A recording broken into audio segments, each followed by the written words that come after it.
గుండెలో నొప్పి వచ్చింది సంగారెడ్డి జైల్లో. గుండెలో నొప్పి వస్తే ఆయన వెంటనే జైలు అధికారులకు చెప్పినాడు, సార్ నాకు గుండెలో నొప్పి వస్తున్నదని.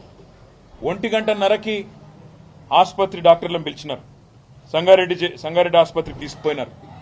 తీసుకొని పోయి మళ్ళీ సాయంత్రం 4 గంటలకు మళ్ళీ జైలుకు తిరిగి వచ్చినారు.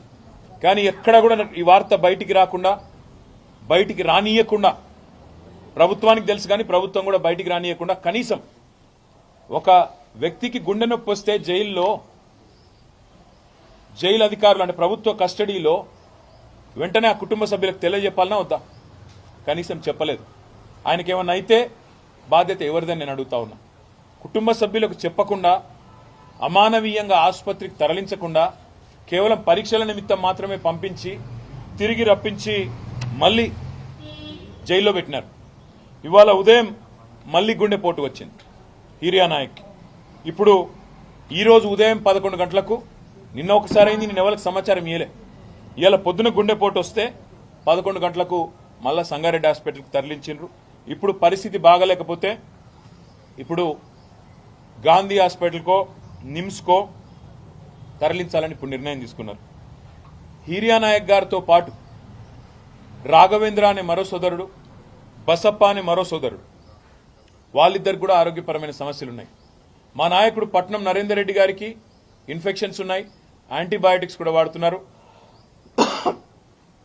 మెజిస్ట్రేట్ ముందు మా లాయర్ కూడా చెప్పారు, వారి శ్రీమతి పట్నం శృతి గారు కూడా చెప్పారు, ఆయనకు ఆరోగ్యపరమైన సమస్యలున్నాయి, చూసుకోండి.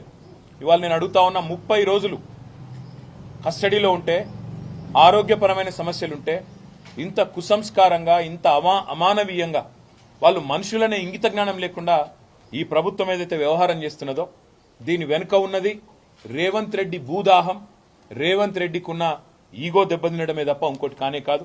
ఆయన భూదాహం ఇవాళ గిరిజన రైతుల ప్రాణాల మీదకి తీసుకొచ్చింది. ఆయన ఎంత దుర్మార్గంగా ప్రభుత్వాన్ని నడుపుతుందంటే, గుండెపోటు వస్తే కనీసం వాళ్ళ కుటుంబ సభ్యులకు తెలియజేయకుండా, వాళ్లకు తెలియనీయకుండా ఈ సమాచారాన్ని గోప్యంగా ఉంచాలనుకోవడమే దారుణమైన విషయం. ఇంకా ఘోరం ఏంటంటే, అసలు మీరు ఇది చూడండి దయచేసి ఒకసారి బట్టి. ఇవాళ ఆ సోదరుణ్ణి ఆసుపత్రికి తీసుకొచ్చారు. ఇట్లా బేడీలు వేసి, ఎవడన్నా గుండెపోటు వచ్చినాడు పారిపోతారండి? గుండెపోటు వచ్చిన వాళ్ళు వెంటనే జైలు నుంచి దుంకి పారిపోతారా? ఇంత అన్యాయమా?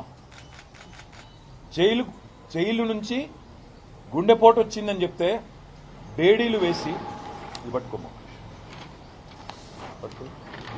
ఇంత అన్యాయంగా, ఇంత అమానవీయంగా, ఇంత సంస్కారహీనంగా, ఇంత చండాలమైన ప్రవర్తన ఈ ప్రభుత్వానికి ఉంది.